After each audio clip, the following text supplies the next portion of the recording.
dia e sejam muito bem-vindos a mais um episódio da Economia do Bem-Estar, o podcast onde debatemos temas relacionados com a economia, a política, a cultura e a sociedade, sempre buscando compreender como esses elementos se conectam e contribuem para o nosso bem-estar, a nossa qualidade de vida.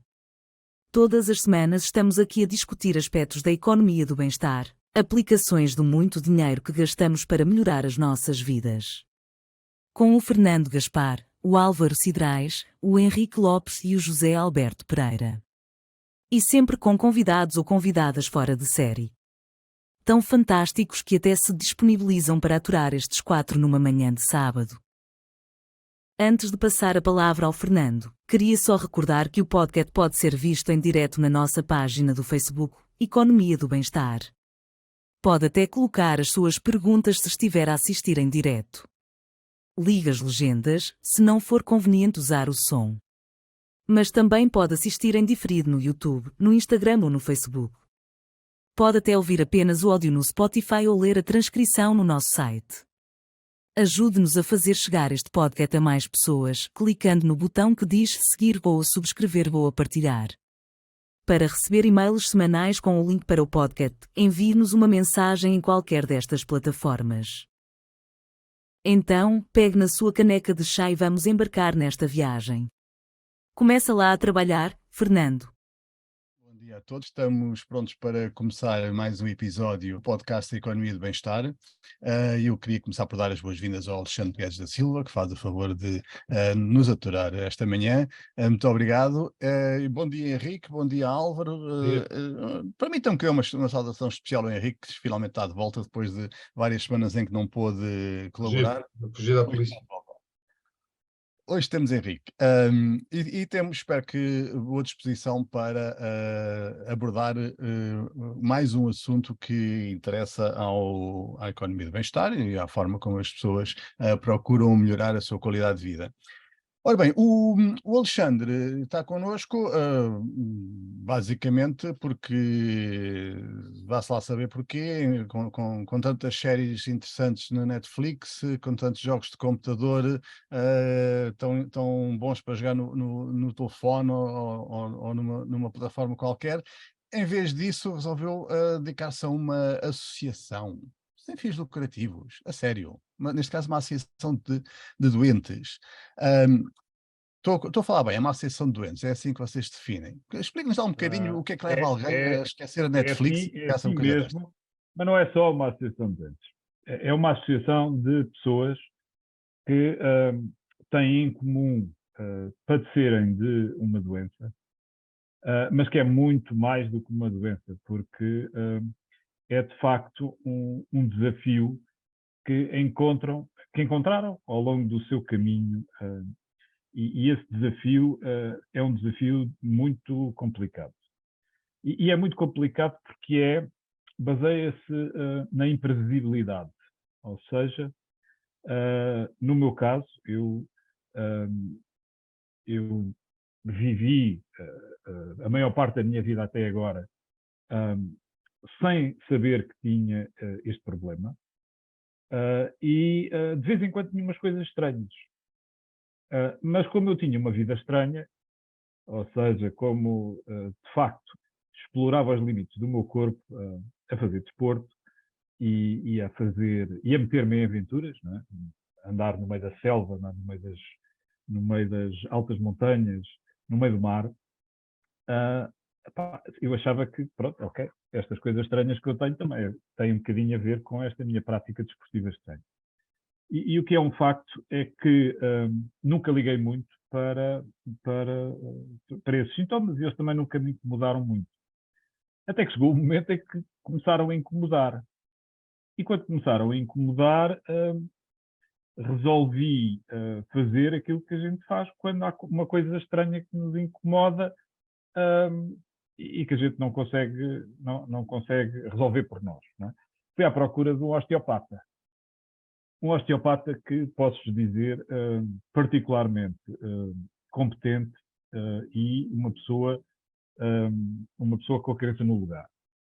Porque olhou para os meus sinais neurológicos e disse, bom, este tipo aqui está acima do meu pay grade.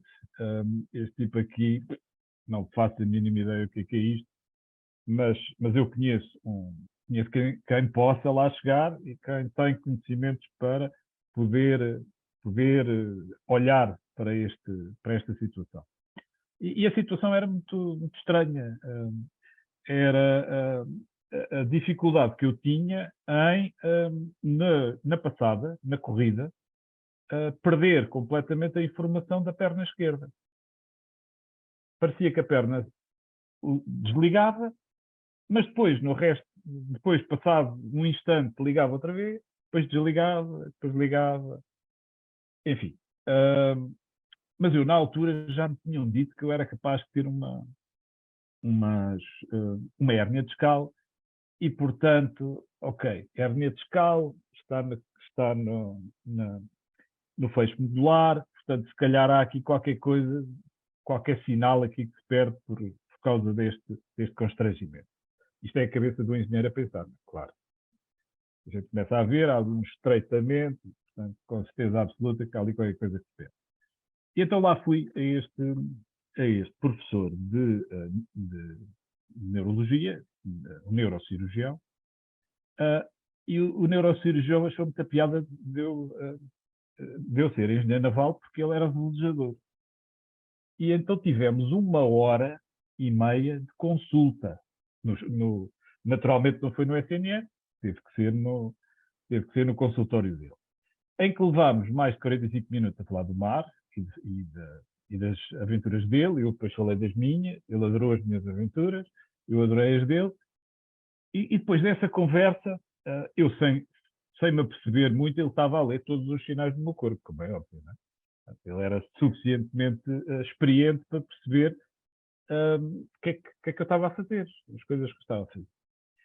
E passado esse tempo todo, eu falei-lhe na hérnia discal, vendi-lhe a hérnia discal várias vezes. Ele, como neurocirurgião, olhou para mim e disse assim: não são sinais de hérnia discal. Este tipo está para aqui a achar uma coisa que não é. E de repente esse senhor disse assim: olha, eu tenho agora uma consulta, que já está atrasada um bocadinho.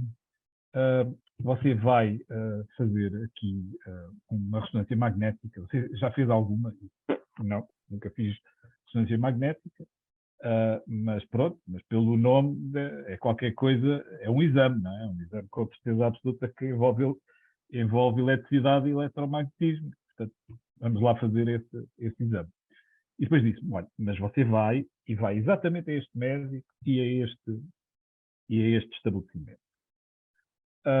Eu, à época, andava de moto para todo lado, saio do consultório do médico, todo contente, sim senhora, e vou, neste caso, marcar a ressonância magnética. Chego ao estabelecimento e explico à senhora, também com um sorriso nos lábios: olha, acabei de vir agora de uma consulta com este especialista, este professor, e ele recomendou que fosse este médico em particular para me fazer este exame, que é uma ressonância magnética que eu nunca fiz, mas olha, seja o que Deus quiser. Para meu espanto, de repente há um senhor que estava do outro lado do balcão que se me dirige e que me pergunta: não quer fazer já? É que eu sou o médico que foi recomendado pelo professor e normalmente quando ele recomenda é bom fazer logo. Opa, estamos aqui ou estou com muita sorte, ou estou com muita sorte, porque eu nunca pensei que pudesse ser uma coisa grave, como é natural. Não é? Mas fiquei depois a saber que normalmente quando o professor enviava pessoas com estes sorrisos assim fora de normal, tão contentes, para fazer a ressonância magnética, porque normalmente tinham problemas que faziam com que a sua vida terminasse muito rapidamente.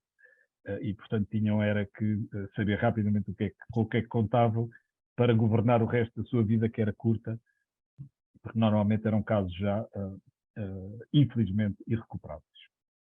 Por isso mesmo, nesse dia fiz a ressonância magnética e o médico, depois de 2 horas praticamente dentro daquele aparelho horrível rãs por todo lado, que eu nunca consegui perceber qual é a lógica de projeto do equipamento de ressonância magnética. Aquilo não precisava de fazer barulho, mas É outra há uns vez um tipos, engenheiro a falar. exatamente, é o engenheiro a falar, porque não faz sentido nenhum que aquilo faça barulho, aquilo é só mesmo para torturar as pessoas. Mas pronto, lá fiz aquilo, e de repente estava eu, os 11, a sair da máquina, a vestir-me, saio da porta e vejo novamente uma cara conhecida, do médico que me tinha abordado no balcão, que vinha para mim com um sorriso de orelha a orelha e que me diz: epá, olhe, não é fatal, mas é grave. E eu, nesse instante, as células do meu corpo, pum, explodiram. Fiquei em milhões de pedaços, porque a última coisa que estava à espera é de, ao fim do dia fantástico de verão, levar com uma notícia destas. Quando, na realidade, a gente sabe que uma hérnia discal não é assim tão mal, quer dizer, não, pá. Mas pronto, mas afinal não era uma hérnia discal. O que ele me disse, depois eu quase que não captei nada do que ele me disse, mas houve ali uma palavra que eu percebi: você tem uns sinais de desmielinização. E depois disse-me outra coisa também muito estranha, que foi: mas você já tem isso há bastante tempo, porque as antiguidades das lesões são diferentes, ou seja, isto não é uma coisa recente, isto é algo que tem-se vindo a acumular. Ora bem, como é natural, ele não falou na doença. Até agora vocês ainda não descobriram que doença é aqui. Mas o que ele me disse deu-me algumas pistas para o Dr. Google, não é? E obviamente quando eu disse à minha mulher que é veterinária, ela percebeu logo o que era, portanto, percebeu logo que a coisa de facto era grave e não seria fatal, ou seja, não era na próxima semana que eu tinha que arrumar os meus papéis todos e deixar tudo pronto para outra vida, não é? E na realidade aquilo que cá andava chamava-se esclerose múltipla. Depois vim a saber que esclerose múltipla é sinónimo de um diagnóstico de uma situação para a qual não há conhecimento da origem. Ou seja, foi identificado e foi caracterizado há cerca de 140 anos por um mestre francês, uma pessoa curiosa e fantástica, que andou atrás de procurar explicações para uma série de situações neurológicas que ele foi encontrando ao longo da vida dele, mas que ele identificou como esclerose en plaques, ou seja, seriam umas lesões que pareciam placas no cérebro vistas ao microscópio. E, portanto, esta foi a situação que disputou o resto da minha vida, por assim dizer. Foi o momento antes deste episódio e o momento depois deste episódio. Depois deste episódio, eu andei a fugir como o diabo da cruz da palavra esclerose múltipla. Portanto, a última coisa que eu queria era ter alguma atividade associativa ligada a esta palavra, não é? Eu era bastante associativo, sobretudo na área do desporto amador, em que cheguei a ser presidente de uma federação desportiva, a Federação Portuguesa de Orientação, e tinha uma prática, de facto, desportiva séria, tanto como atleta, como dirigente e como organizador, na área das corridas de aventura, que são uns raids multidesporto, multidia, que disputam alguns pelo mundo por um conjunto também seleto de atletas, porque normalmente isto implica ter muita capacidade física e técnica, porque normalmente temos que saber mais do que 20 modalidades distintas para poder andar à vontade no meio da natureza e conseguir ultrapassar os obstáculos que as organizações colocam no caminho e que muitas das vezes são particularmente cruéis. E, portanto, eu andei a fugir da palavra esclerose múltipla, até que chegou o momento em que alguém, até que tive curiosidade de ir a um congresso, e nesse congresso alguém me convida para me filiar na SPEM, na Sociedade Portuguesa de Esclerose Múltipla, e porque já me conhecia do dirigismo associativo, desportivo, achou, a SPEM também tinha interesse em ter alguém como tu, com experiência neste tipo de organizações e neste tipo de problemáticas, ou seja, basicamente ter que angariar dinheiro para pôr as coisas a funcionar e pagar despesas, não é? Alexandre, estou curioso, interromper só para perguntar, estou curioso, qual é a idade da SPEM? Há quanto tempo foi criada? Sociedade Portuguesa de Esclerose Eu já lá Múltipla. ia, Okay. e vou já a seguir. Que é, a SPEM é uma senhora de meia idade, ou seja, a SPEM neste momento tem 38 anos. E eu já vos conto exatamente o percurso da SPEM, porque o percurso da SPEM também tem muito de curiosidade, ou seja, tem muito de desbravar caminho. Mas pronto, mas deixa-me então dizer isto, que o senhor que me estava a convidar era o presidente, à época, da SPEM, e que depois, no meio daquele convite, que foi uma conversa de 10 minutos, diz-me assim, e tu até eras um tipo porreiro para me substituir. E eu olhei para ele e disse, então, mas eu nem sou filiado, agora vou para substituir. Sim, Alexandre, porque eu tinha-me comprometido por um mandato de 3 anos, a lei, entretanto, mudou, e eu agora estou agora a começar o 4º ano, isto não me dá jeito nenhum, porque eu já tinha a vida toda organizada. E eu disse, desculpa, mas não pode ser, Jorge. Eu não sei nada da SPEM. Eu andei a fugir da SPEM estes 8 anos, não é? Ou seja, isto é uma conversa de 2018, o meu diagnóstico foi 2010, eu andei a fugir. Agora, de repente, pois, então é... E eu disse, olha, Jorge, eu quanto muito posso me disponibilizar para ser membro da direção. Agora, nunca para assumir a responsabilidade de presidente. Faço um estágio, ao fim desse estágio, se eu me achar capaz, pronto, ok, concorro, faço uma lista, e também não é a primeira vez que faço uma lista, não é a primeira vez que concorro a eleições, também não é a primeira vez que ganho, nem que perco. Portanto, não tenho problema nenhum nesse processo, é algo que eu conheço. Bom, e isto acaba por levar a que isto se concretizasse, ou seja, eu entrei para diretor da SPEM, tive um ano de estágio e a partir do ano de estágio fiz uma lista, convidei pessoas e neste momento já sou presidente da SPEM há 5 anos. Portanto, estamos aqui a conversar exatamente nesta situação.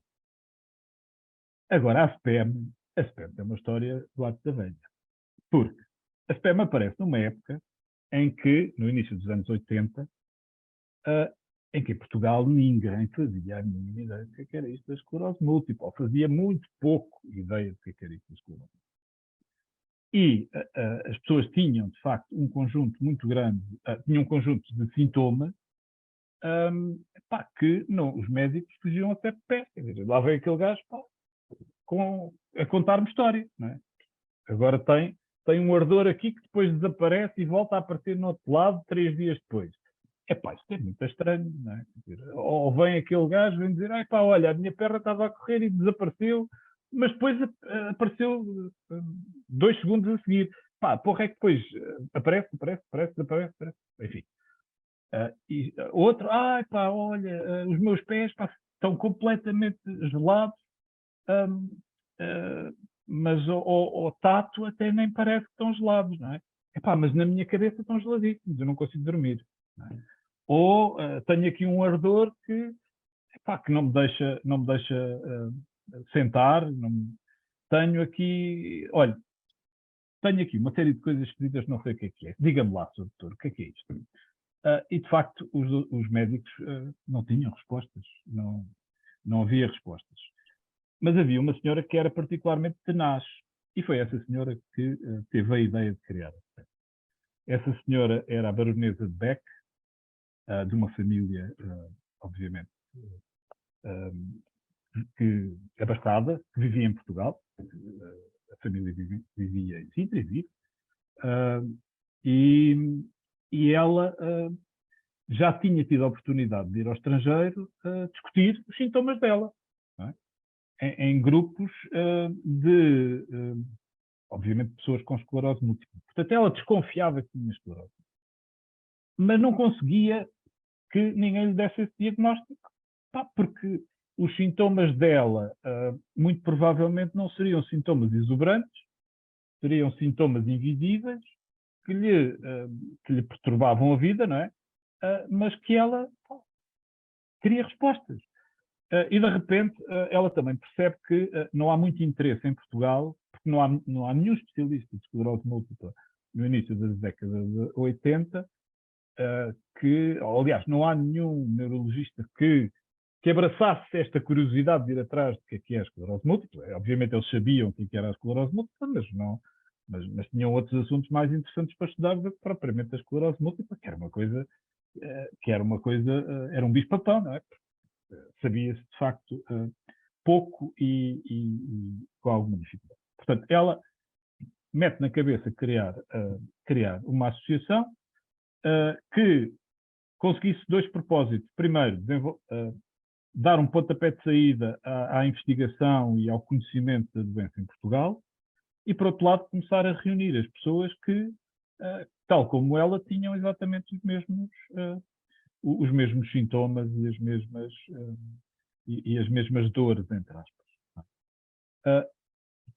Vocês podem achar isto estranho, mas, infelizmente, ela faleceu meses antes da SPEM ser criada. E, portanto, a SPEM foi, na realidade, criada pelos filhos dela, pelos filhos e pelos amigos dela, porque ela, infelizmente, teve um cancro e teve um desfecho muito rápido no cancro e acabou por não ver a SPEM concretizada. E, portanto, foi na casa dos filhos dela, ou no escritório, já não me lembro bem, que foi a primeira sede da SPEM, há 38 anos. E, portanto, foi a partir daí que se criou todo este movimento que hoje faz com que exista, de facto, um grupo de estudos de esclerose múltipla, ou seja, existam médicos, neurologistas motivados pelo estudo da doença e pelo conhecimento da doença, e faz com que exista hoje um conjunto de doentes ou de pessoas com esclerose múltipla. Eu prefiro mais referir-me como pessoas com esclerose múltipla, porque na realidade a nossa doença é tão complexa que não pode ficar numa caixinha só pequenina, porque cada caso é um caso, ou seja, a partir do momento em que todos somos diferentes, é muito difícil tipificar cada caso dentro de um determinado fato, não é? E, portanto, há claramente aqui problemas, e os problemas são no nosso sistema nervoso central, e como são aleatórios e como têm dimensões, ou seja, como as lesões têm dimensões que são distintas umas das outras, em localizações absolutamente gerais no cérebro, ou seja, pode ser em qualquer lado. Cada mapa de lesões de um de nós é como se fosse uma impressão digital, ou seja, são todos diferentes. E isto leva a consequências diferentes. Algumas até podem ser do mesmo género, mas podem acontecer com intensidades diferentes, em períodos diferentes, em alturas distintas. Alexandre, tem ideia de qual é... Desculpe interromper, eu só tenho ideia de qual é a incidência da doença, quantos portugueses têm este problema? E por outro lado, o que é que a associação faz para melhorar o bem-estar destas pessoas e das famílias? Hoje, já nos contou um bocadinho a gente, hoje. Hoje.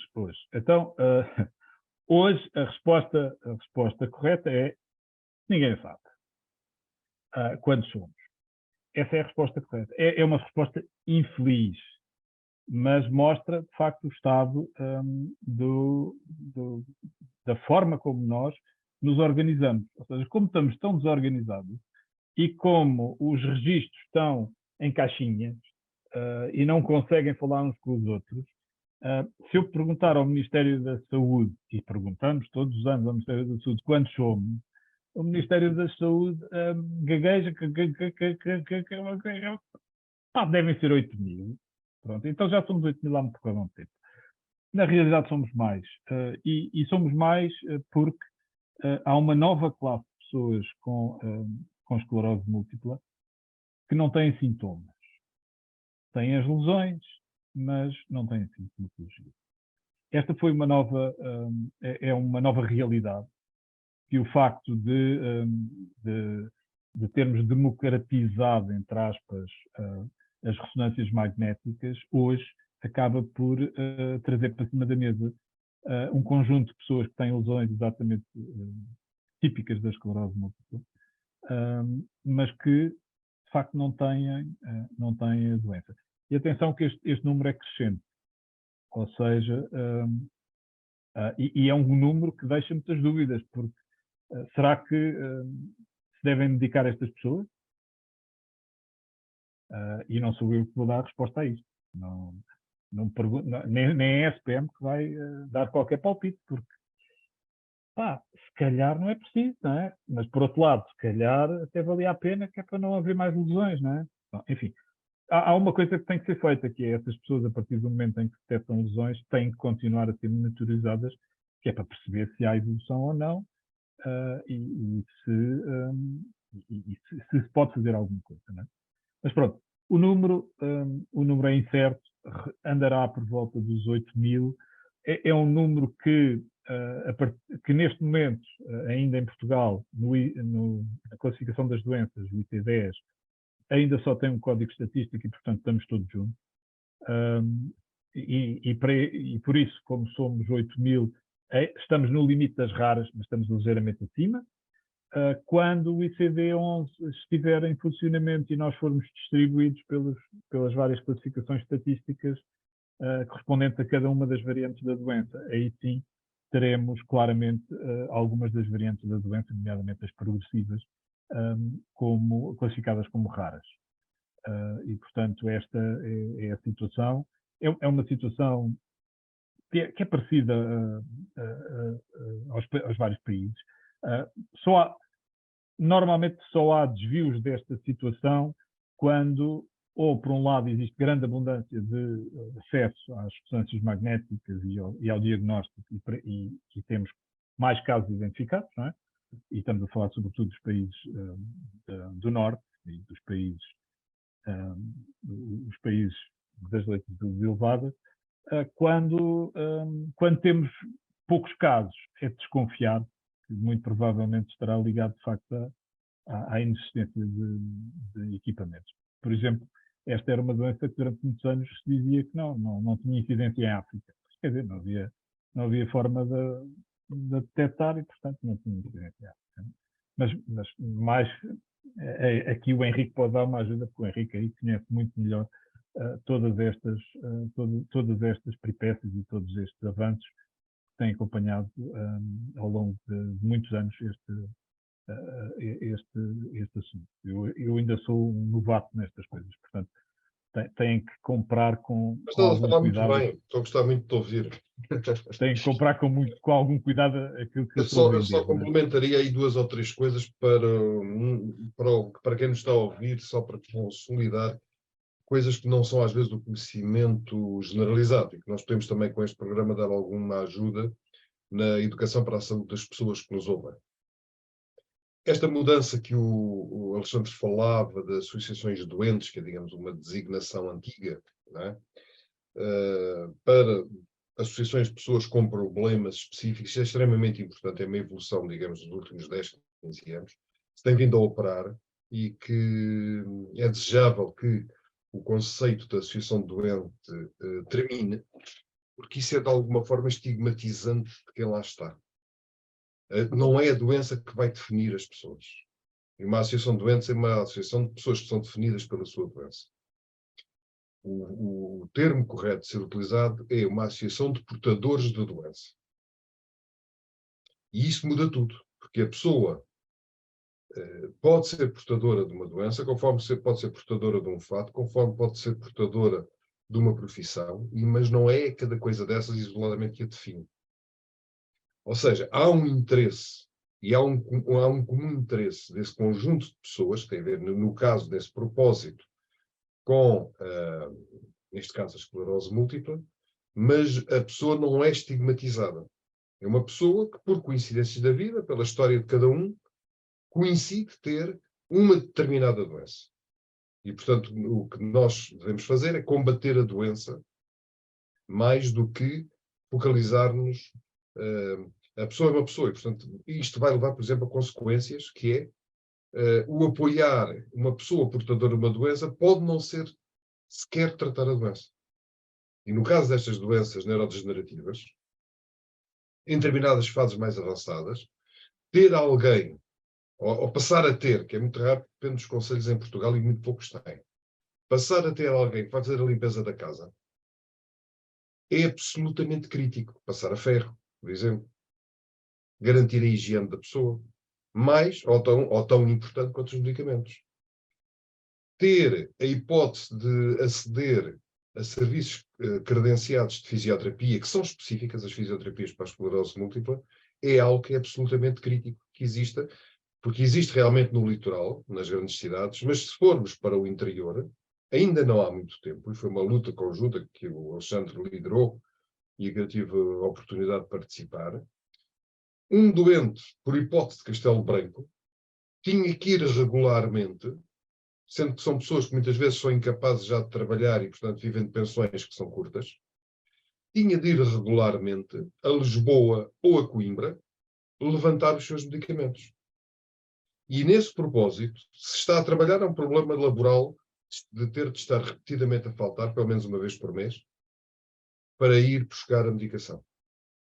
Se já não está capaz de trabalhar, é uma despesa que pode ser uma viagem de centenas, e um esforço físico, pode ser realizar uma viagem de centenas de quilómetros para fazer um levantamento caixa a caixa, quando facilmente podia ser levantada na farmácia da sua terra.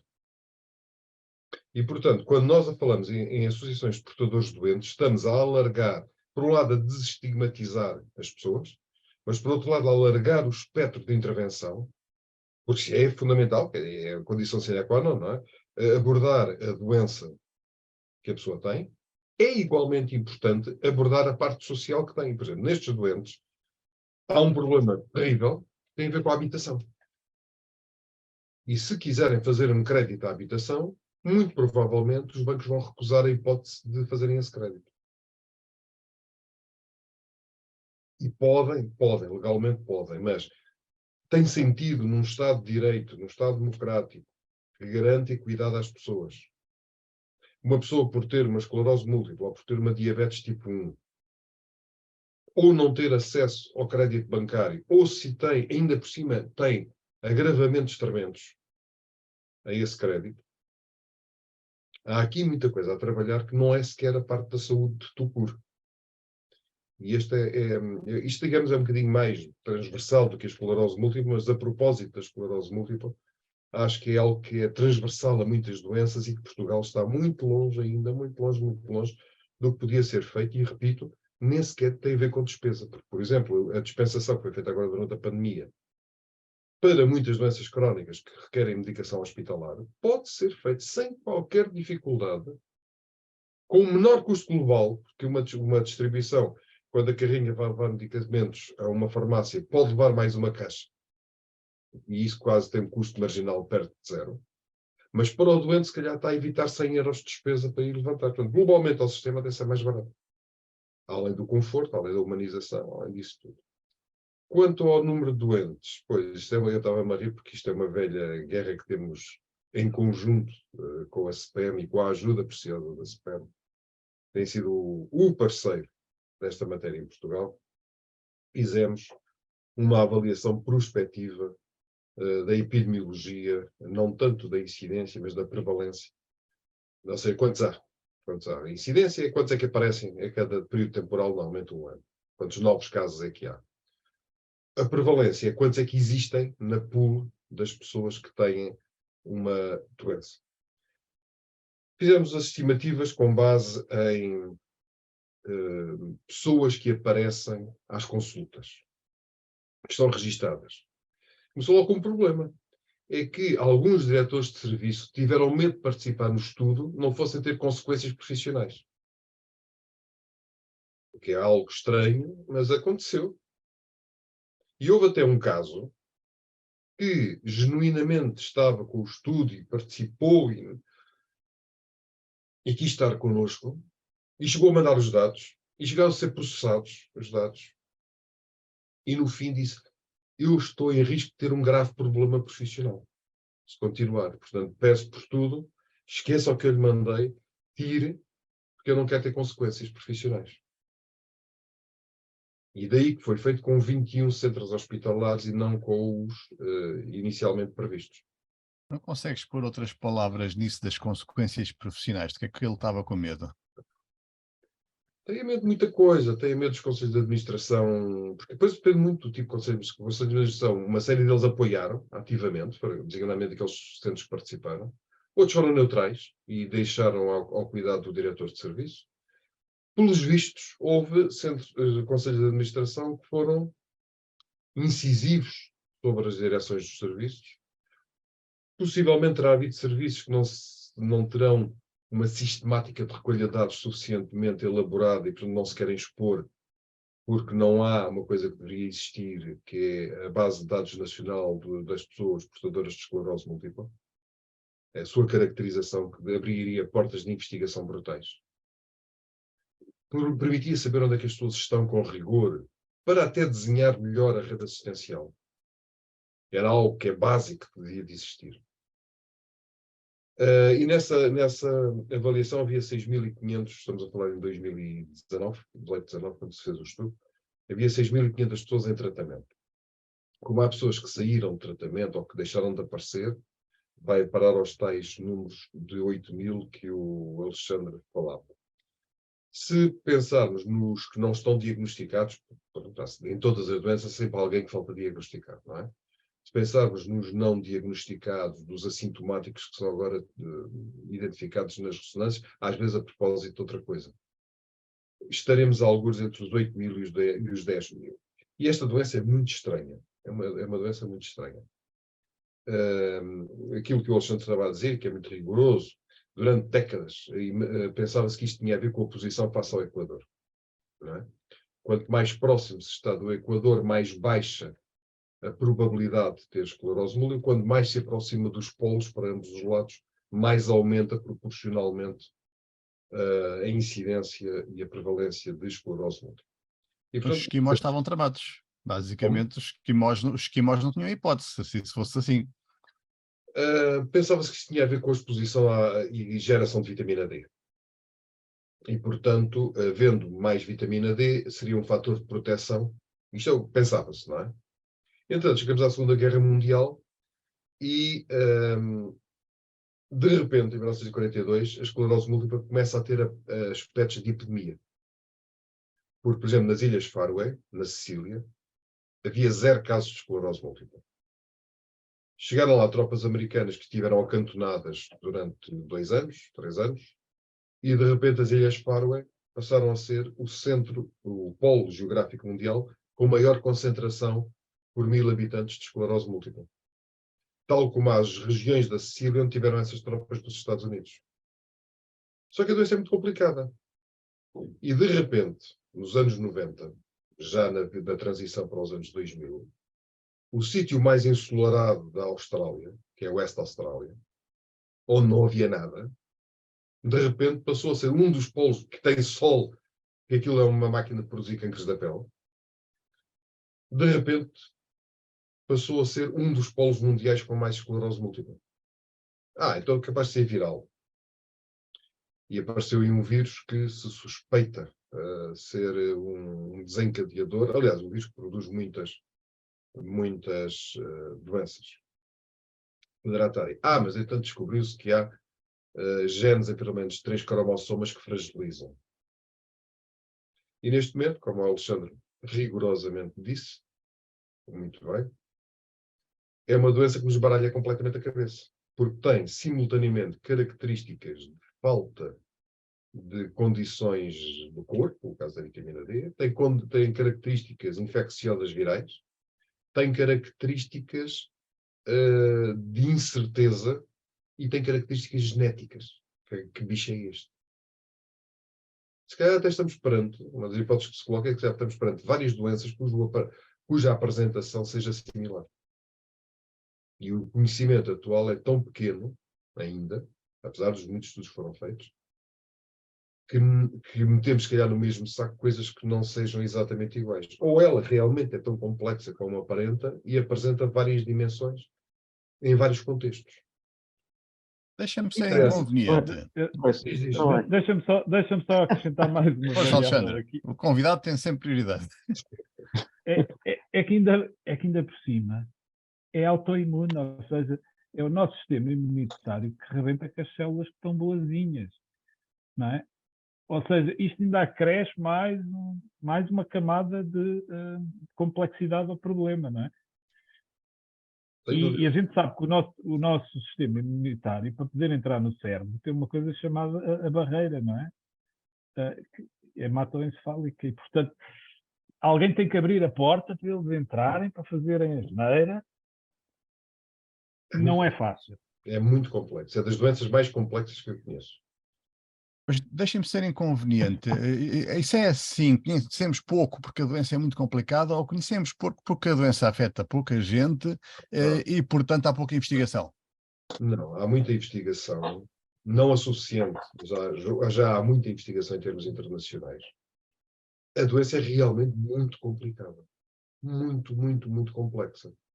E devia-se investir mais, e acima de tudo devia-se partilhar mais a informação existente. Por exemplo, a mim causa-me imensa estranheza, havendo quando escrevi a Carta Nacional da Esclerose Múltipla. Porque raio é que não são os próprios hospitais a dizerem eu estou aqui, quero participar, estando integrado numa rede, tenho uma outra visão completamente mais sólida do que é que posso fazer. Como é que o Ministério da Saúde não apadrinha isto e andamos ano e meio em negociações com as estruturas do Ministério da Saúde para ter autorização para fazer o estudo, que nunca chegou. E a dado momento, ao fim de ano e meio de conversas, nos dizerem sim, muito interessante, com certeza. Então venham no papel. Vamos mandar. E ao fim de ano e meio de esperar pelo papel, avançámos com base na liberdade dos diretores de serviço e conselhos de administração.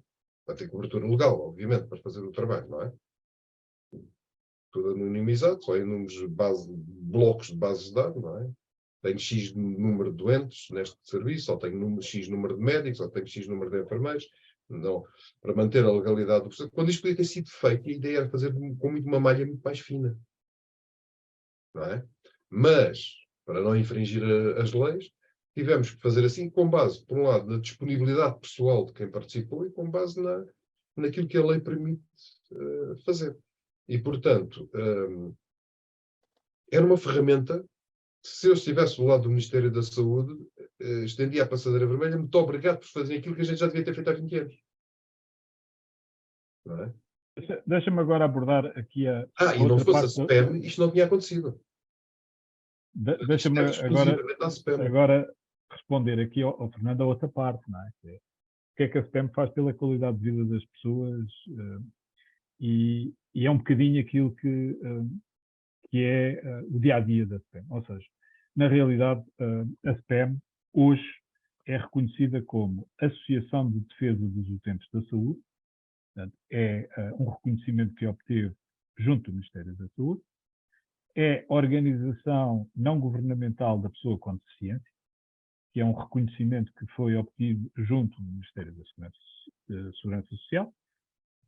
E é uma IPSS, uma Instituição Particular de Solidariedade Social, que é uma designação comum de muitas organizações. Ou seja, na realidade, nós somos uma entidade que trabalha em vários tabuleiros, e, sobretudo, tenta, de alguma forma, influenciar positivamente as decisões dessas áreas de maneira a melhorar a qualidade de vida das pessoas com esclerose múltipla. E posso dizer que esta semana, fizemos algo inédito no Parlamento, conseguimos forçar a uma audição conjunta da Comissão de Saúde e da Comissão de Trabalho, exatamente por esta característica, porque a nós preocupa-nos o distanciamento que existe entre a segurança social e a saúde. E para a nossa condição em particular, isso não pode acontecer.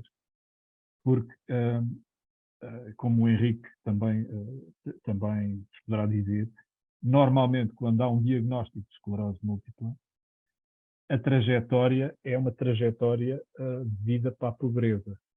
Ou seja, a trajetória implica necessariamente menor capacidade de angariar sustento ao longo do tempo. E isso faz com que as famílias acabem, infelizmente, por ter também que prescindir das famílias, dos companheiros e das companheiras, os pais, as mães, acabem por ter que desistir de parte do seu rendimento para dar apoio à pessoa com esclerose múltipla. Isto também depois depende, a velocidade é a velocidade de cada um.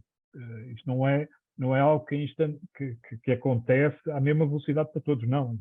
Acontece a velocidades diferentes, mas a trajetória, infelizmente, é sempre uma trajetória para a pobreza, ou seja, para a falta de rendimento, que nos casos mais graves implica necessariamente segurança social, implica necessariamente apoio social.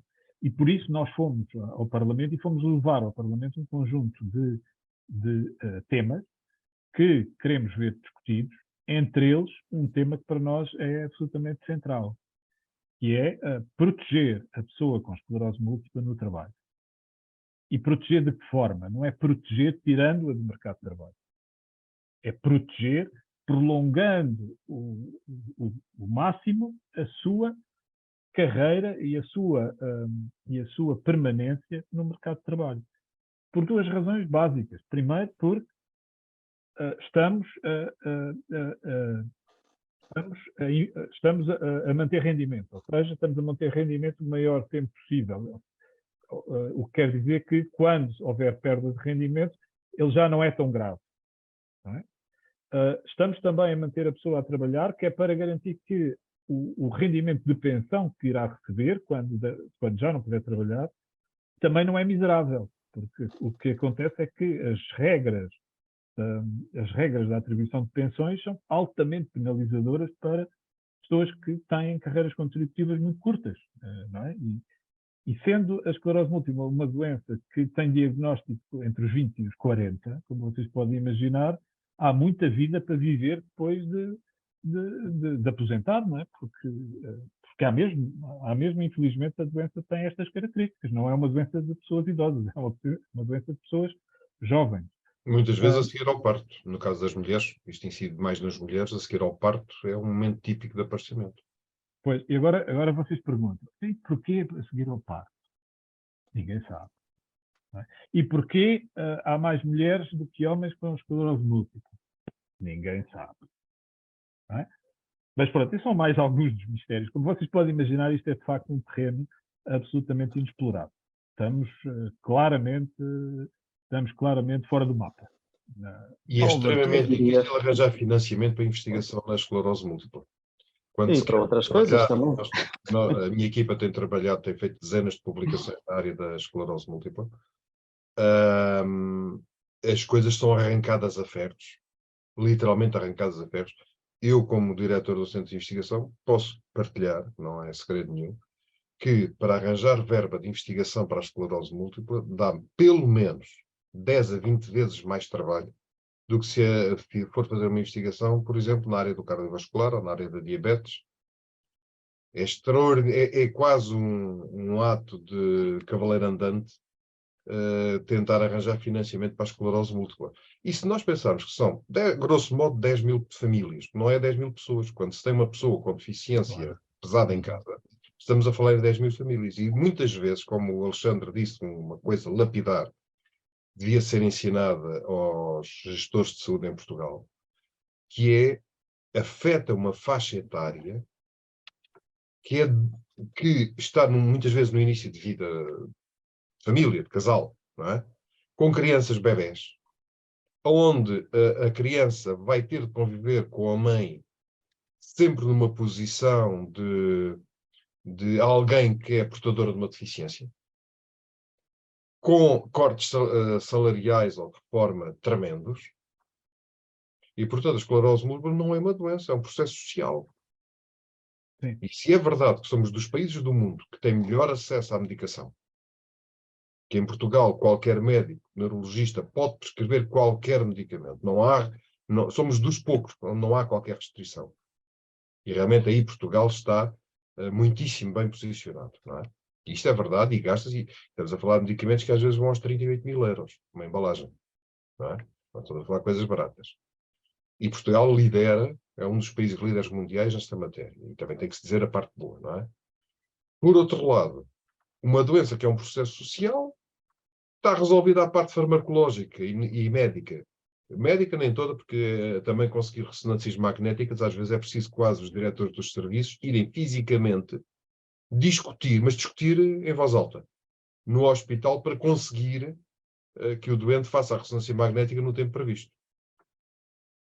Okay? Eu sei de vários casos pessoais em que o diretor de serviço teve que sair do seu piso, ir a outro local e estar a discutir: eu tenho um doente, eu tenho de fazer isto, ele tem que fazer, não sei o que, não sei o que mais. Ou dizer: desisto, saia daqui, entre na urgência, eu vejo na urgência e faço uma ressonância magnética de urgência. Porque aí já tenho que fazer, não é? E isto não aconteceu uma vez, aconteceu centenas de vezes. E só um acrescento a isto que o Henrique diz, e fazer a ressonância magnética não é um nice to have, é um must have. Porquê? Porque tem períodos fazer a ressonância magnética está dentro do protocolo de segurança do medicamento. Exatamente, porque para se dar estes medicamentos de alto... Agora, recentemente, há meia dúzia de anos, apareceram uns medicamentos de anticorpos monoclonais que conseguem, numa percentagem muito alta de pessoas, travar a evolução da doença. Não cura, mas trava. O que é determinante. Portanto, se conseguir travar, também não se sabe porque é que trava nos e não trava noutros. Mas trava. Numa parte, 40 e tal % dos doentes, a doença, pelo menos até agora, não evolui.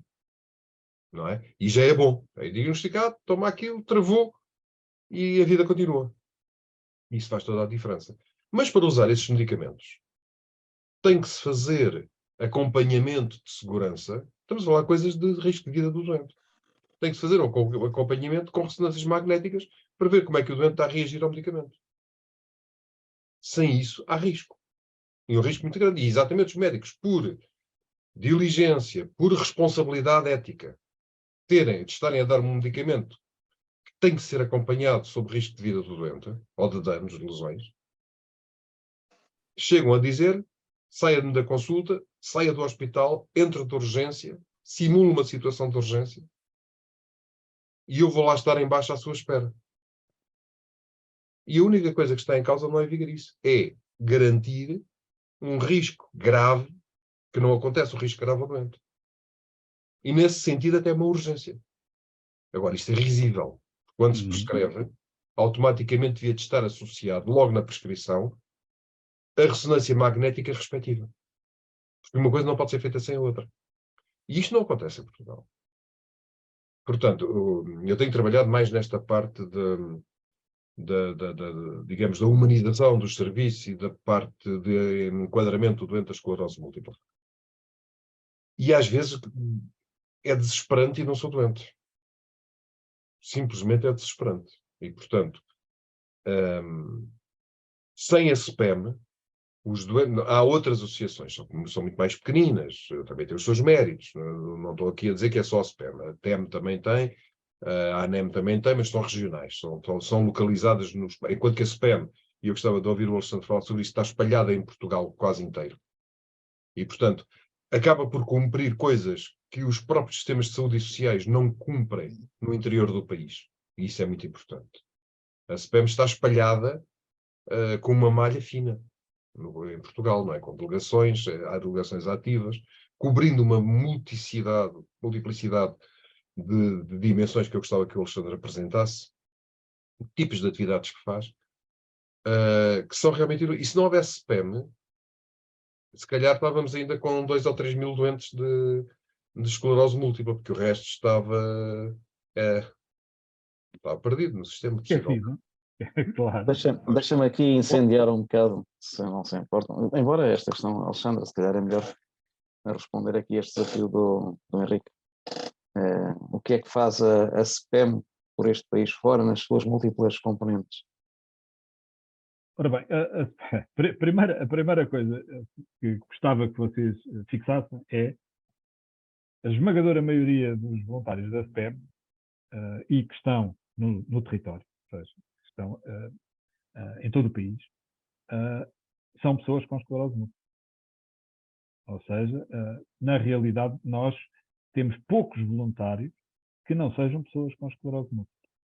Uma das coisas que também é particularmente interessante é que são pessoas com esclerose múltipla com vidas profissionais. Não são pessoas com esclerose múltipla sem... porque essas normalmente, infelizmente, já não conseguem ter estamina para poder fazer este trabalho de advocacy, não é? E, portanto, são pessoas que vêm das mais diversas áreas e vêm de carreiras profissionais até exigentes. Até exigentes, não, exigentes.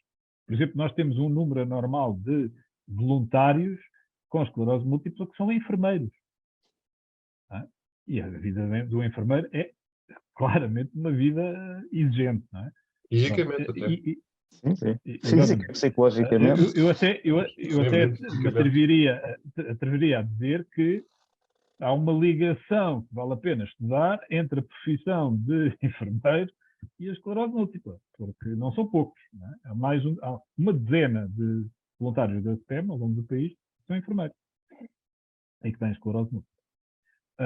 Porque é que eles também entendem que é útil? Porque eles sabem perfeitamente que se não houver advocacy, as pessoas acabam perdidas no sistema e, portanto, a CPEM tem que ser forte em todo o lado para garantir que as pessoas com esclerose múltipla não ficam para trás e não ficam esquecidas, exatamente por todos estes constrangimentos que o Henrique acabou de dizer. Não é?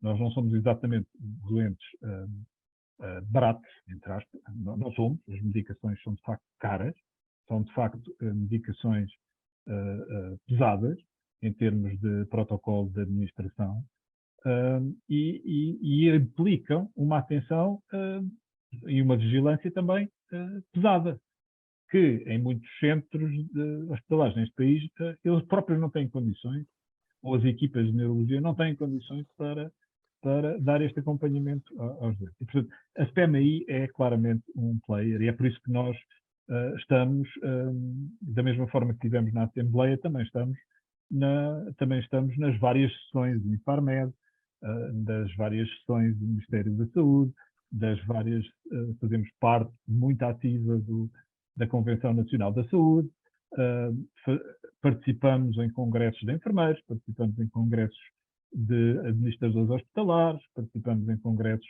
de várias profissões da saúde, nomeadamente no congresso da Ordem dos Farmacêuticos, enfim.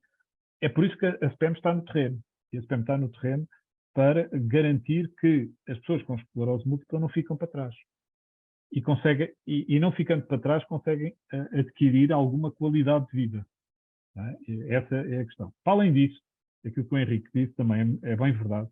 Nós procuramos, da forma que nos é possível, complementar aquilo que são as falhas de oferta de tratamento do Estado para as pessoas com esclerose múltipla. Porque, sendo esta uma doença muito complexa, ela requer, de facto, de acordo com as necessidades de cada um, abordagens terapêuticas também bastante variadas e complexas. Não é? Há logo uma à cabeça que é difícil de nós termos acesso, que é a psicologia. Tudo aquilo que tem a ver com o impacto da doença na mente, não é? e nos processos da mente, é claramente um desafio. E a CPEM tem procurado, ao longo do país, dar apoio às pessoas com esclerose múltipla com psicólogos, que se especializam também nestas áreas. Inclusive, psicólogos, alguns deles, que têm familiares próximos com esclerose múltipla e, portanto, têm um conhecimento aprofundado daquilo que são as necessidades das pessoas com esclerose múltipla. Mas, para além da psicologia, nós também temos a reabilitação física, a fisioterapia, temos a terapia da fala, a terapia ocupacional, que também falham em muito na prestação que é dada às pessoas com esclerose múltipla. Eu não sei se vocês recentemente fizeram algum tratamento de fisioterapia, mas atualmente, quando fazem tratamento de fisioterapia, o fisioterapeuta anda a saltitar entre pessoas, não é? Ora, na esclerose múltipla isso não funciona. Tu não pões aqui um calor a fazer, olha, fica aí a fazer o calor, depois eu já cá venho pôr uns elétrodos e damos aqui uns choquezinhos e a lesão fica 5 estrelas. Não. A pessoa com esclerose múltipla tem que ter uma sessão em que o terapeuta está com ela, mano a mano, para que ele consiga perceber quais são as dificuldades que a pessoa tem e consiga, de alguma forma, estimular esses grupos musculares que estão a falhar. Não é? E os grupos musculares que a mim falham não são iguais aos grupos musculares que o meu parceiro falha. Não é? E, portanto, tudo isto acaba por obrigar a um cuidado com a prestação de serviços terapêuticos, que é muito importante. E depois ainda há outra dimensão em que a SPEM também é muito forte, eu deixei esta para a última, que é a dimensão social. Ou seja, nós temos uma rede de assistentes sociais ao longo do país que procura ajudar as pessoas a navegar nas difíceis águas da segurança social. Deixa-me interromper. Terríveis. Deixa-me interromper. Podes relatar um bocadinho escandaleira, não ocorre outro termo, do que é muitas vezes os doentes com esclerose múltipla irem às juntas médicas? Posso. Então, Que é essa parte que os assistentes sociais da SPEM dão ajuda. Bom, a primeira coisa que tem que, de alguma forma, que temos que perspectivar é que a maioria da sintomatologia da esclerose múltipla são sintomas invisíveis. Ou seja, não estão aqui plasmados na cara, nem no corpo. Não é? Estão cá dentro. São dificuldades que a própria, que as lesões no sistema nervoso central provocam. E essas lesões não se têm. Por exemplo, uma lesão típica, não é? Que é a espasticidade. As espasticidades são encurtamentos nos músculos. Elas podem se ver se for aquela espasticidade típica do AVC, não é? Que há aqui um encurtamento na mão e tal. Agora, na esclerose múltipla não é nada disto. Na esclerose múltipla, esta espasticidade, por exemplo, existe na bexiga. A minha bexiga, por exemplo. A minha bexiga é espástica. O que é que isso quer dizer? Quer dizer que ela encolheu de tamanho e, portanto, eu não tenho grande capacidade de ter eu não tenho uma bexiga flexível. Como a água é incompressível, não é? Neste caso a urina é água, se não, assim que aquilo se enche, se não for rapidamente vazar, há incontinência urinária. Isso não se vê. Quer dizer, vê-se. Se eu chegar atrasado ao objetivo, vê-se, claro. Então, mas não é uma coisa que se veja. Não é? Portanto, quem fala nesta questão, fala na questão da fadiga crónica. É que a fadiga crónica da esclerose múltipla não tem suor associado. Não, ela está lá. É uma dificuldade enorme. A fadiga crónica da esclerose múltipla quer dizer que nós estamos, regra geral, a 3.000 metros de altitude. Portanto, a 3.000 metros de altitude, meus amigos, vocês vão ter dificuldade em mexer o corpo. Não é?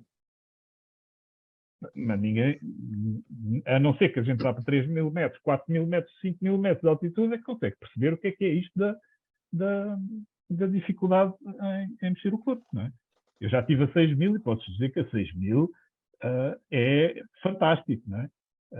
Tu, quando tens os dois pés no chão, tu estás descansadíssimo, assim que levantas o pé para dar a passada, meu Deus, parece que o pé pesa toneladas. Mas é engraçado, porque depois de dares a passada, aquele cansaço todo desaparece outra vez. Só volta quando tu deres a próxima passada. E isto é uma experiência a 6.000 metros de altitude. Não sei Não sei se vocês tiverem a oportunidade de a fazer, será exatamente igual para vocês, não é? Mas para mim foi assim. A outra questão que para nós também é totalmente invisível é a dor crónica. Pá, nós temos dores em sítios que não lembram o diabo. E depois temos dores que, passado um bocado, desaparecem. Não é? Ou então a gente de manhã, quando acorda, não consigo fechar a mão, isto está tudo, está com uma dor terrível. Não é? Mas depois, a meio da manhã, olha, afinal já passou. Já consigo outra vez apelar a camisa. E depois chegam às juntas médicas e é o que é. E depois, pois, agora vamos à parte, estas são este é o drama. Agora, como é que tu chegas à junta médica e explicas isto à malta da junta médica, não é? A malta da junta médica diz, isto está escrito? Isto está aí nos relatórios? Se não tiver nos relatórios, então acredito em vocês. Isto já foi dito, sobre casos foi dito com estas palavras. Sim, claro. Isto é o dia a dia da pessoa com esclerose múltipla. Chega e diz assim: olha, eu tenho isto, tudo. E ele, está bem, mas eu só posso fazer a sua avaliação com o que está escrito nos relatórios dos seus médicos. Eu não posso acreditar em si. E entretanto, vou valorizar isto e olho para a sua cara. Você está com muito bom aspecto. Eu vou pôr isto, não sei se vocês sabem, mas na tabela nacional de incapacidades aquilo tem um valor mínimo e depois tem um valor máximo. Como é óbvio, se o gajo tem boa cara, tem que ir sempre ao mínimo, não é? E a gente chega a ter pessoas que têm grandes dificuldades, que já têm muita dificuldade em trabalhar, com 40%, olha, leva 40%, olha, não pode dar mais. Venha cá quando estiver mais estragado. Este é o panorama. Depois há um outro panorama que é muito mais grave que este, né? Que é a malta, primeiro que chegue a esta entrevista, né? Leva meses à espera, né? Às vezes anos, que é uma coisa inacreditável. Ou seja, vocês podem imaginar que os médicos que estão na junta médica só vão olhar para os relatórios. E como os relatórios normalmente têm 6 meses de validade, imaginem o que é estar a ler o relatório 2 anos depois.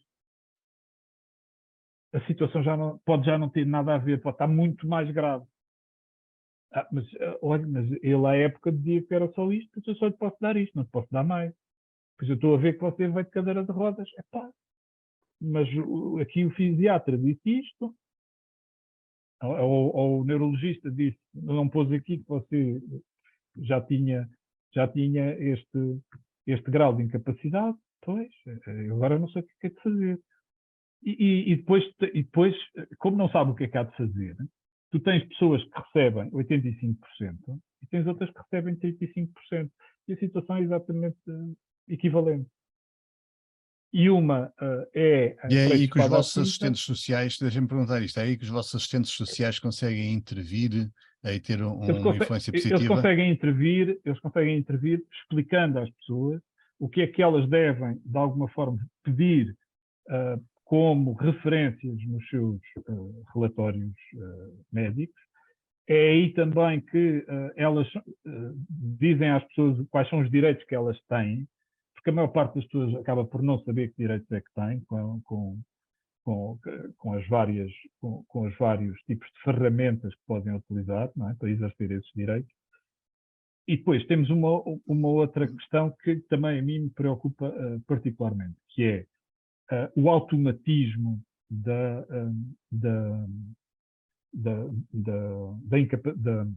pensão por incapacidade. Ou seja, há muitas pessoas com esclerose múltipla que a trajetória é baixa, trabalho, uma baixa de um mês, trabalho, uma baixa de um mês, trabalho, uma baixa sem limite.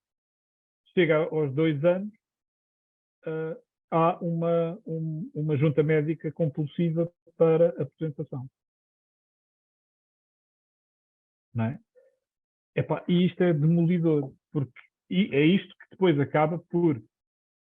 E depois essa junta médica não é uma junta médica meiga. É, ok, sim senhora, tem incapacidade total.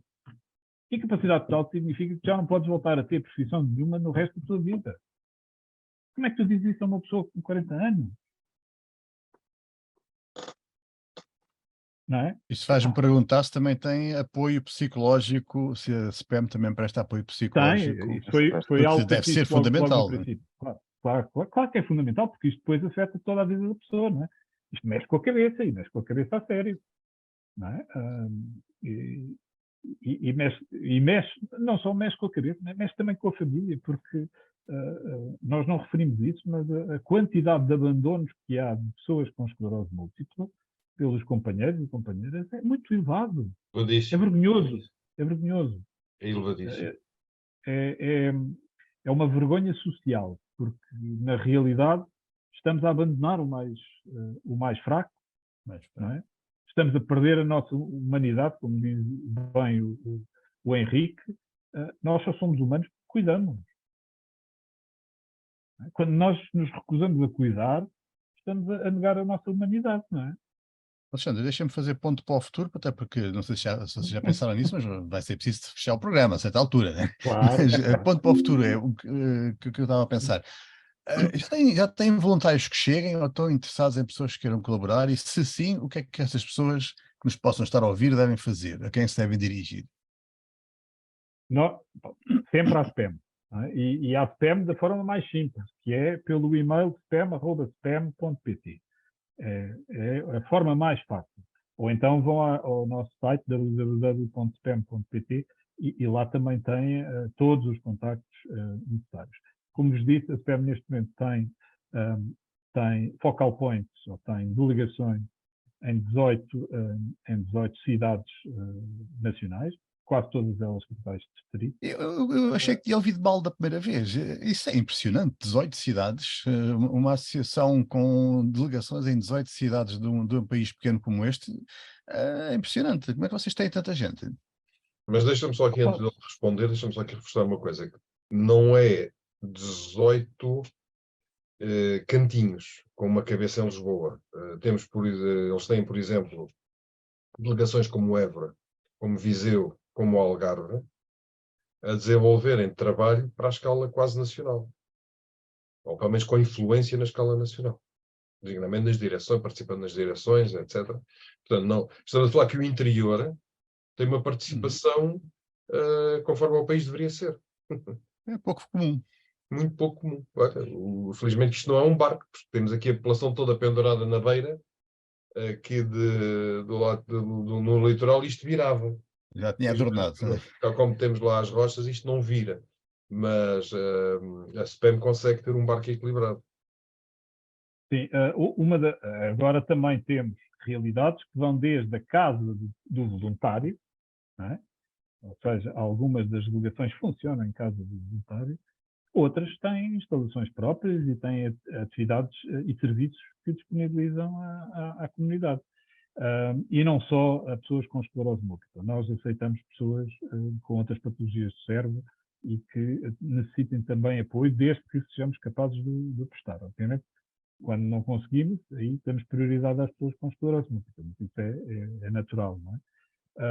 E como vos disse, a maior parte destas delegações não trabalha só localmente, mas contribui também para as atividades nacionais com, por exemplo, posso dar o exemplo de Leiria. Leiria é a especialista dos campos de férias e, portanto, os campos de férias são sempre nacionais, ou seja, há sempre pessoas de todo o país que vão participar nos campos de férias de Leiria. Já são famosos aqui dentro da comunidade, não é? No meio disto tudo, Álvaro, nunca chegaste a colocar a questão que querias pôr. O Álvaro Já te esqueceste? Não fiz. Não, estou aqui a preparar, digamos assim, um resumo, e um resumo pode ser muito interessante. E preferi não lançar aqui achas para uma fogueira que pode ser interessante, mas até porque o resumo também pode pegar e dar sensatez a essa minha maldade provocatória.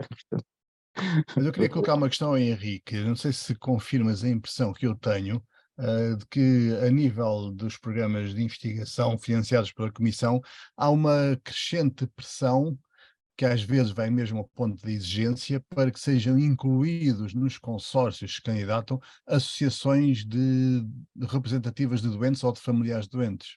Eu noto um bocado essa impressão. Também confirmas? É o programa Patients Point Zero.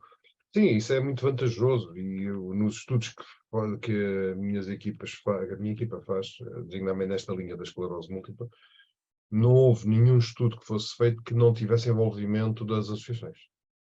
Isso é crítico. É absolutamente crítico. Aliás, tudo o que tem a ver com a neurologia, faço sempre questão, porque nós trabalhamos não só a esclerose múltipla, como trabalhamos muito o problema das demências.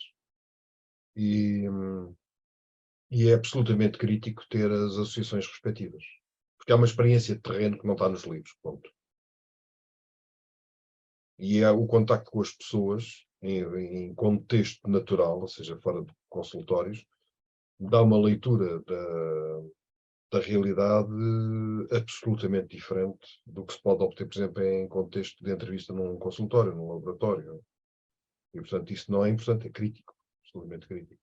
Eu já faço isso, já introduzi essa prática em 2014. Portanto, é algo que já está muito amadurecido e sem espaço sequer para voltar para trás. Alexandre, mensagem final. Para dar Olha, tal ponto para o a futuro. mensagem final é um bocadinho, não façam o que eu fiz. Não é? Ou seja, andar a fugir da spam foi exatamente uma tonteria, não é? Porquê? Porque eu obviamente achei que, não, eu sou capaz de gerir isto tudo sozinho, toda a minha vida procurei treinar-me para resolver problemas e, portanto, isto de ter escolhido a carreira de engenharia é para resolver problemas e, portanto, eu vou dividir a minha esclerose múltipla em pequenas fatias e vou resolver cada fatia de sua vez e vou arranjar uma grande solução para cada uma delas. Pronto. É parvo. Ou seja, este não é um desafio individual. Isto é um desafio de equipa. Nós temos que ser capazes de construir uma equipa à volta de nós, uma equipa que tem que ter cuidadores, tem que ter a nossa família próxima, tem que ter terapeutas, tem que ter investigadores, ou neste caso especialistas, e só assim é que nós conseguiremos levar a bom porto a nossa vida. Neste caso, eu não digo a nossa recuperação, porque isto é uma luta permanente. Aqui não há exatamente uma recuperação. Aqui há, essencialmente, manter a nossa capacidade restante durante mais tempo e com a melhor qualidade possível. E para fazermos isso, nós precisamos de ajuda. Precisamos de alguém que esteja do lado de fora e que esteja a dizer, bom, este gajo está sentado há demasiadas horas e o gajo nem nota. Toca lá, obrigar o gajo a levantar-se de meia hora, de hora a hora, para garantir que nestas pernas e que não perde as ligações neuronais da marcha. Ou seja, na realidade, nós temos mesmo que estar acompanhados e isto é realmente um desafio de equipa. Para além disso, é um desafio em que temos que estar todos organizados e ajudar-nos todos uns aos outros. E é aí que aparece a SPEM. Temos que estar juntos em rede, temos que partilhar as nossas histórias, temos que partilhar os nossos conhecimentos, temos que partilhar as nossas esperanças, temos que partilhar as nossas soluções. E aí este espaço comum é claramente espaço de SPEM. É o espaço da comunidade das pessoas com esclerose múltipla, que é organizada, neste caso, através de uma associação que funciona em multipolos e que se liga às suas congêneres internacionais. Então, a SPEM é parceira da Plataforma Europeia da Esclerose Múltipla, com associações em toda a Europa, e é também membro da Federação Internacional da Esclerose Múltipla. Eu há pouco não interrompi o Henrique, mas existe ao nível internacional e ao nível europeu, alguns fundos são angariados pelas associações doentes para permitir investigação. E neste caso, a Federação Internacional tem um programa robusto, internacional, que vale 100 milhões de dólares para estudar as formas progressivas da esclerose múltipla. Chama-se Progressive Alliance. E a SPEM foi aceita este ano, 2023, como um dos 23 parceiros da Progressive Alliance. E a Progressive Alliance tem, neste momento, equipas em todo o mundo a estudar a esclerose múltipla e financiadas por este fundo, que é um fundo obtido através de doações, e doações de entidades, doações de famílias, doações individuais, doações que as próprias associações de doentes também colaboram. A SPEM solidariamente irá enviar este ano a verba que conseguir angariar para isto. Portanto, não será, como vocês podem imaginar, Portugal não é exatamente o melhor sítio para os mecenatos científicos, não é? Mas pronto, mas nós vamos bater-nos para que isso aconteça e vamos, sobretudo, bater-nos para que também parte dessas verbas de investigação possam ser utilizadas em Portugal por equipas portuguesas a trabalhar no conhecimento desta doença e deste desafio. Álvaro, fazes o favor de Fazer um resumo acabar? de 2 horas Uhum. desta conversa. Eu portei muito bem, tive calado e nem pus questões nenhumas. Portanto, vou agora. Bem, primeiro que tudo, Alexandre, obrigadíssimo, e Henrique também por esta abordagem. Mas vou aqui lançar a única acha para a fogueira, que é diagnóstico de doença, eu diria de doença ou de condição. Porque, de facto, nós estamos a falar de uma doença que, se calhar, não é doença, é apenas uma condição que vai se transformando, altamente complexa, e que nos faz pensar muito sobre as novas soluções, e que acho que o Alexandre já aqui colocou em cima da mesa, que são estas comunidades de interesse que resolvem problemas. Mas pronto, eu voltaria a esta primeira questão. Se calhar esta doença, esta realidade, traz-nos para uma nova sociedade, uma nova consciência e novas estruturas de resolução de problemas que precisamos, e a SPEM claramente consegue posicionar-se dessa forma. E, portanto, estamos perante uma organização de cidadania e de governança do lobby, no sentido positivo do termo, de influência, que enfrenta um desconhecimento imenso, que é aquilo que nós enfrentamos hoje em dia na maior parte das situações. Um desconhecimento imenso que é resolvido por uma comunidade de interesses em rede, com 18 focal points, que no fundo funciona também um pouco como a Quercus, noutro contexto, mas a SPEM aqui claramente numa área que é uma nova consciência que nós temos de ter sobre as limitações que a realidade nos coloca em determinados contextos de saúde. É uma sintomatologia variável que desencadeia tudo isto, afeta 10 mil famílias. Esta ideia que o Henrique colocou em cima da mesa acho que é muito importante. Não afeta, se calhar, 6 mil, ou 8 mil, ou 10 mil pessoas, afeta 10 mil famílias. Com coisas muito difíceis de identificar, como a fadiga, de comprovar do ponto de vista clínico, um conjunto de dores que aparecem e desaparecem, um conjunto de problemas, portanto, toda uma sintomatologia variável que nos cria uma situação com fortes impactos na vida. Eu diria que esse era o terceiro ponto. Impactos sociais. E, portanto, nós temos, enquanto sociedade, de olhar para isto e estamos a continuar a olhar mal. Porque olhamos para estas questões, para esta condição, ou por via da doença, nem sequer é da saúde, ou por via da segurança social, não integramos estas duas coisas. Isto foi uma chamada de atenção bastante importante. E houve outra chamada de atenção para mim também muito importante, que é estas novas realidades com que nós nos confrontamos, estes novos diagnósticos, estas novas, dentro de aspas, doenças ou condições, leva-nos a uma medicação complexa também, caríssima, difícil de suportar, e que se calhar tem que ser resolvida num sistema de produção e de tratamento farmacológico de caráter global, que talvez tenha que pôr em causa as patentes e todo um conjunto de outras questões que nós temos hoje em dia, que fazem com que uma caixa de medicamentos possa custar 38 mil euros, e ela é essencial para o bem-estar de uma pessoa, uma família e inclusivamente uma comunidade. E isto leva-nos a uma outra questão também muito importante, que é da insustentabilidade dos sistemas de doença, nós chamamos normalmente de saúde, que temos em termos económicos e eventualmente sociais. E, portanto, eu acho que esta condição nos faz chocar de forma clara é exatamente com a necessidade de revermos tudo de uma forma muito consistente e integrada, nomeadamente a questão de como tratamos ou pensamos enfrentar as condições de saúde e de doença. E para terminar isto, eu realçaria aquilo que o Alexandre disse. Estamos perante a necessidade de soluções que exigem um novo tipo de estruturas como esta, da SPEM, uma atitude diferente dos indivíduos e do Estado enquanto um todo, e isto é um desafio de equipa. É um desafio, diria mais, de comunidade, é um desafio que impõe, tal como o Alexandre identificou e bem, especialistas a colaborarem entre si para um bem comum, e com isso mantermos a capacidade para manter com qualidade de vida, dignidade e bem-estar pessoas que precisam de ajuda. E eu acentuava aqui 3 coisas que fixei bastante importantes. Esta questão da colaboração e da entreajuda são cruciais para garantirmos a qualidade de vida e bem-estar. Não é um problema da esclerose múltipla, é uma solução para a sociedade integrada e que é visível aqui.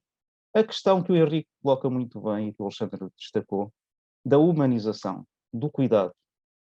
Cuidar é algo que nós conseguimos ter extraordinário, que nos tem garantido muito a segurança e a existência nos últimos anos e ao longo de todo o tempo da espécie humana, e se calhar isto é uma questão central, e diria, obrigado Alexandre, por estares, deixa-me tratar por tu, por estares à frente da SPEM nesta altura, assumir esta responsabilidade, e no fundo estar à frente de todo um conjunto de voluntários, uma rede de voluntariado, que não só ajuda a lidar com estas dificuldades desta nova condição, digamos assim, uma condição que agora está diagnosticada de forma diferente, mas como ao mesmo tempo é um exemplo daquilo que nós poderemos ter que utilizar nos próximos anos para ter estruturas que solucionam problemas que naturalmente são complexos, são relativamente novos, ou pelo menos a consciência sobre eles é nova, e que nós vamos precisar de enfrentar e continuar a enfrentar nos próximos anos.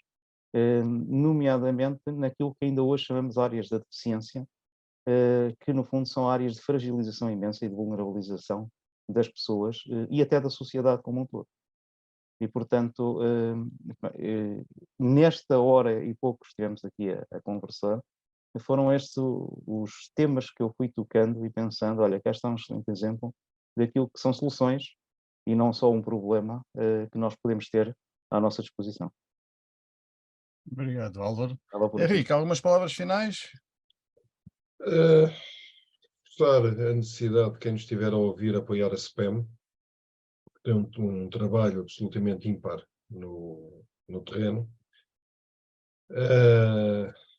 Procurar que se finalize um projeto que começamos em conjunto há 4 anos e depois foi interrompido o financiamento e que está 80% feito exatamente sobre a dimensão humana da esclerose múltipla. 80% tem falta de 20% por ausência de orçamento. E tentar passar a experiência, gostaria muito que houvesse um género de comunidade de práticas em que a SPEM pudesse partilhar com outras associações de portadores de doentes a sua riquíssima experiência, o seu know-how, porque as pessoas que estão à frente das associações de portadores de doenças fazem o que podem, esforçam-se ao máximo. Resta saber se esse máximo é o suficiente para acorrer às necessidades, porque as pessoas são profissionais de outras coisas. E têm limitações também, pessoais derivadas das suas doenças. E, portanto, há aqui um know-how que coloca a SPEM entre as melhores associações de portadores de doenças em Portugal. Até, como ele disse, com alguma experiência já internacional. E esse know-how, no meu entender, deveria ser partilhado com muitas outras associações que são mais pequenas, que são menos poderosas em termos de intervenção, fazem o que é possível, mas não necessariamente o que é necessário, que era preciso fazer muito mais. E isso estamos a falar em know-how, nós estamos a falar necessariamente em dotações orçamentais, não estamos só a falar em dotações orçamentais. E agradecer ao Alexandre este convite para estar aqui connosco. Ok, agradecer ao Alexandre, mas ainda com uma última pergunta, Alexandre. As pessoas podem apoiar a SPEM daquela forma tradicional do IRS para o ano, este ano já não, não é? Mas para o ano podem colocar lá o NIF da SPEM para aquela parte do IRS em que todos podemos. Ajudem-me, agora falta uma palavra, como é que aquilo se É a chama? atribuição do Assinalar. Exatamente, é os 0,5% do imposto cobrado Consignação, não é? Consignação. É difícil. Mas não é só essa a forma como as pessoas podem ajudar a SPEM. A SPEM, de facto, é uma associação benemérita e, portanto, por isso mesmo tem a capacidade de utilizar o mecenato, e neste caso o mecenato social, e, portanto,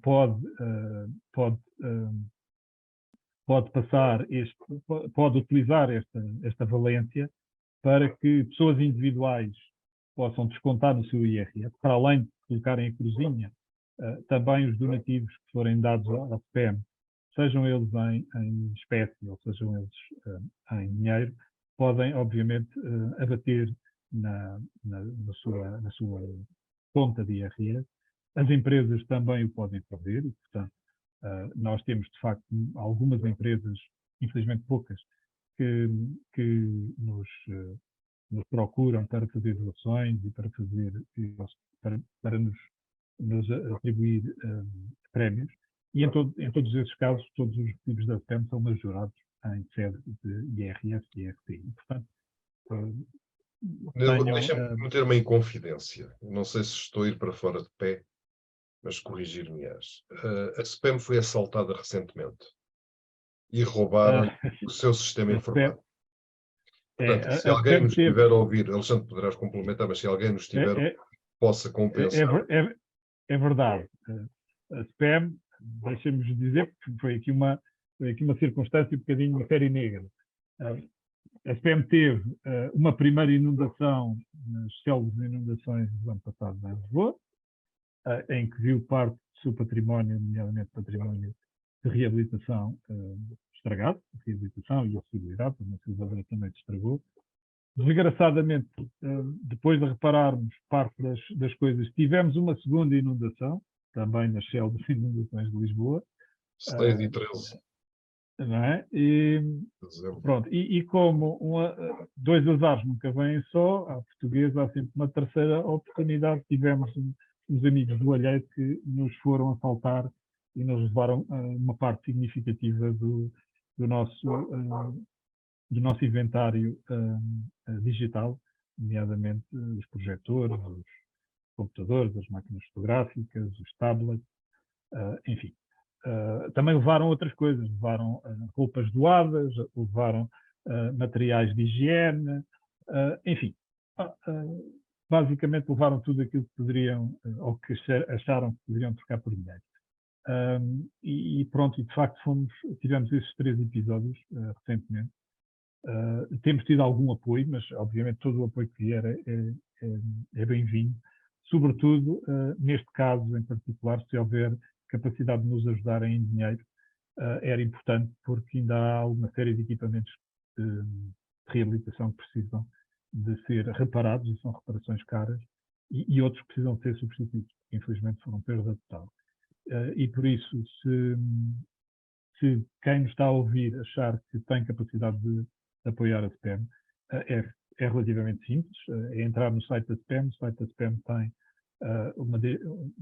um ponteiro para a página dos apoios e do como apoiar, e lá encontrarão todas as instruções de forma a apoiarem-nos, e nós teremos todo o gosto em receber as vossas doações, porque obviamente a vida de uma associação com características como é da SPEM, naturalmente precisa do vosso contributo e do vosso apoio, e precisa dele todos os dias, não é?